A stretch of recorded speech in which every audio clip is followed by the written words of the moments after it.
Coffin Road proudly presents The Demon's Spell by Hume Nisbet. Read by Ryan Marshall. It was about the time when spiritualism was all the craze in England, and no party was reckoned complete without a spirit-rapping séance being included amongst the other entertainments. One night, I had been invited to the house of a friend, who was a great believer in the manifestations from the unseen world, and who had asked for my special edification a well-known trance medium. "A pretty as well as heaven-gifted girl, whom you will be sure to like, I know," he said as he asked me. I did not believe in the return of spirits, yet, thinking to be amused, consented to attend at the hour appointed. At that time I had just returned from a long sojourn abroad, and was in a very delicate state of health, easily impressed by outward influences, and nervous to a most extraordinary extent. To the hour appointed, I found myself at my friend's house, and was then introduced to the sitters who had assembled to witness the phenomena. Some were strangers like myself to the rules of the table. Others, who were adepts, took their places at once in the order to which they had in former meetings attended. The trance medium had not yet arrived, and while waiting upon her coming, we sat down and opened the séance with a hymn. We had just finished the second verse when the door opened and the medium glided in, and took her place on a vacant seat by my side, joining in with the others in the last verse, after which we all sat motionless with our hands resting upon the table, waiting upon the first manifestation from the unseen world. Now, although I thought all this performance very ridiculous, there was something in the silence and the dim light, for the gas had been turned down low, and the room seemed filled with shadows. Something about the fragile figure at my side, with her drooping head, which thrilled me with a curious sense of fear and icy horror such as I had never felt before. I am not by nature imaginative or inclined to superstition, but from the moment that young girl had entered the room, I felt as if a hand had been laid upon my heart, a cold iron hand that was compressing it and causing it to stop throbbing. My sense of hearing also had grown more acute and sensitive, so that the beating of the watch in my vest pocket sounded like the thumping of a quartz-crushing machine, and the measured breathing of those about me as loud and nerve-disturbing as the snorting of a steam engine. Only when I turned to look upon the trance medium did I become soothed. Then it seemed as if a cold air wave had passed through my brain, subduing, for the time being, those awful sounds. "She is possessed," whispered my host on the other side of me. "Wait, and she will speak presently, and tell us who we have got beside us." As we sat and waited, the table moved several times under our hands, while knockings at intervals took place in the table and all round the room. A most weird and blood-curdling, yet ridiculous performance, which made me feel half inclined to run out with fear, and half inclined to sit still and laugh. On the whole, I think, however, that horror had the more complete possession of me. Presently she raised her head and laid her hand upon mine, beginning to speak in a strange, monotonous, far-away voice. "This is my first visit since I passed from earth life, and you have called me here." I shivered as her hand touched mine, but had not strength to withdraw it from her light, soft grasp. "I am what you would call a lost soul. That is, I am in the lowest sphere. Last week I was in the body, but met my death down Whitechapel Way. I was what you call an unfortunate. Aye, unfortunate enough. Shall I tell you how it happened?" The medium's eyes were closed, and whether it was my distorted imagination or not, she appeared to have grown older and decidedly debauched-looking since she sat down, or rather, as if a light, filmy mask of degrading and soddened vice had replaced the former delicate features. No one spoke, and the trance medium continued. "I had been out all that day, and without any luck or food, so that I was dragging my wearied body along through the slush and mud, for it had been wet all day, and I was drenched to the skin, and miserable. Ah, 10,000 times more wretched than I am now, for the earth is a far worse hell for such as I than our hell here. I had importuned several passers-by as I went along that night, but none of them spoke to me, for work had been scarce all this winter, and I suppose I did not look so tempting as I have been. Only once a man answered me, a dark-faced, middle-sized man, with a soft voice, and much better dressed than my usual companions. He asked me where I was going, and then left me, putting a coin into my hand, for which I thanked him. Being just in time for the last public-house, I hurried up, but on going to the bar and looking at my hand, I found it to be a curious foreign coin, with outlandish figures on it, which the landlord would not take. So I went out again to the dark fog and rain without my drink after all. There was no use going any further that night.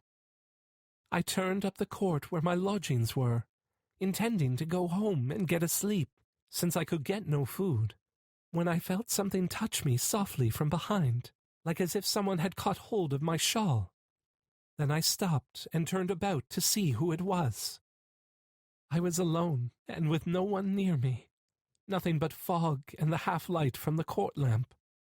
Yet I felt as if something had got hold of me, though I could not see what it was, and that it was gathering about me. I tried to scream out, but could not, as this unseen grasp closed upon my throat and choked me, and then I fell down and for a moment forgot everything. Next moment I woke up, outside my own poor mutilated body, and stood watching the fell work going on, as you see it now. Yes, I saw it all as the medium ceased speaking. A mangled corpse lying on a muddy pavement, and a demoniac, dark, pockmarked face bending over it with the lean claws outspread, and the dense fog instead of a body, like the half-formed incarnation of muscles.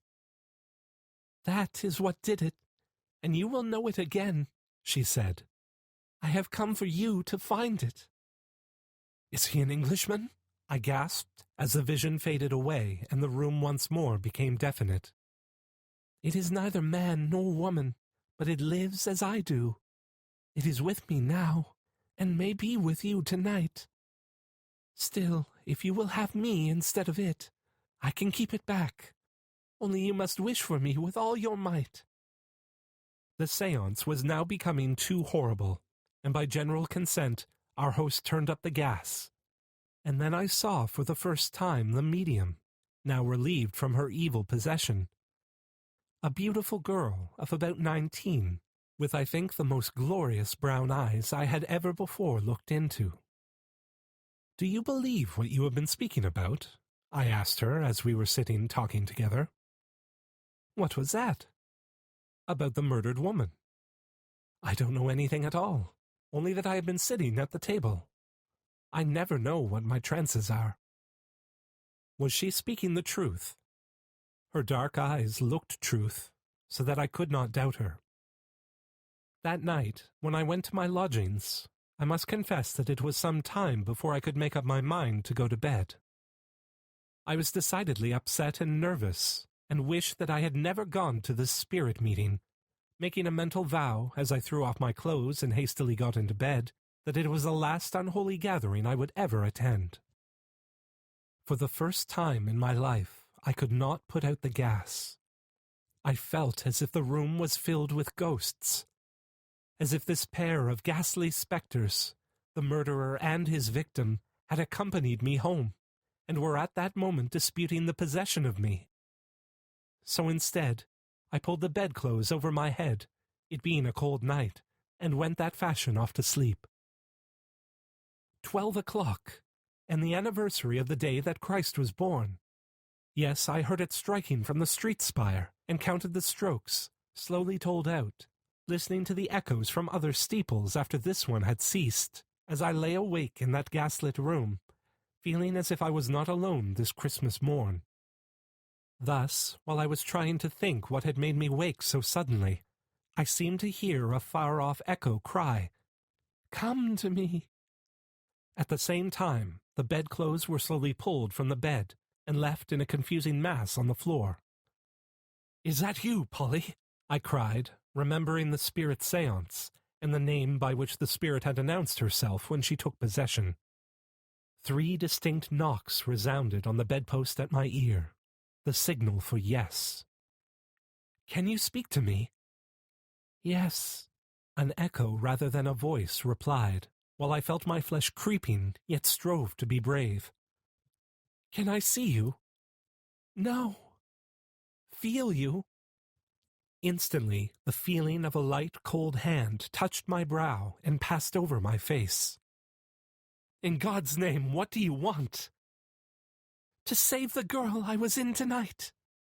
It is after her, and will kill her if you do not come quickly." In an instant I was out of the bed, and tumbling my clothes on anyway, horrified through it all, yet feeling as if Polly were helping me to dress.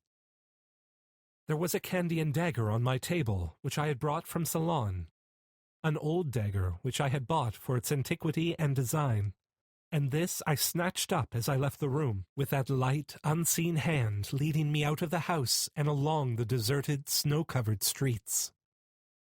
I did not know where the trance medium lived, but I followed where that light grasp led me, through the wild, blinding snowdrift, round corners and through shortcuts, with my head down and the flakes falling thickly about me, until at last I arrived at a silent square, and in front of a house which by some instinct I knew that I must enter. Over by the other side of the street, I saw a man standing, looking up to a dimly lighted window, but I could not see him very distinctly, and I did not pay much attention to him at the time, but rushed instead up the front steps and into the house, that unseen hand still pulling me forward. How that door opened, or if it did open, I could not say. I only know that I got in, as we get into places in a dream, and up the inner stairs I passed into a bedroom where the light was burning dimly. It was her bedroom, and she was struggling in the thug-like grasp of those same demon claws, and the rest of it drifting away to nothingness. I saw it all at a glance, her half-naked form with the disarranged bedclothes, as the unformed demon of muscles clutched that delicate throat. And then I was at it like a fury with my Candian dagger, slashing crossways at those cruel claws and that evil face, while blood streaks followed the course of my knife, making ugly stains, until at last it ceased struggling and disappeared like a horrid nightmare, as a half-strangled girl, now released from that fell grip, woke up the house with her screams, while from her releasing hand dropped a strange coin, which I took possession of. Thus I left her, feeling that my work was done, going downstairs as I had come up, without impediment, or even seemingly, in the slightest degree, attracting the attention of the other inmates of the house, who rushed in their nightdresses towards the bedroom from whence the screams were issuing. Into the street again, with that coin in one hand and my dagger in the other, I rushed, and then I remembered the man whom I had seen looking up at the window. Was he there still? Yes, but on the ground in a confused black mass amongst the white snow, as if he had been struck down. I went over to where he lay and looked at him. Was he dead? Yes. I turned him round and saw that his throat was gashed from ear to ear, and all over his face, the same dark, pallid, pockmarked, evil face, and claw-like hands. I saw the dark slashes of my Candian dagger, while the soft white snow around him was stained with crimson life pools. And as I looked, I heard the clock strike 1, while from the distance sounded the chant of the coming waits. Then I turned and fled blindly into the darkness.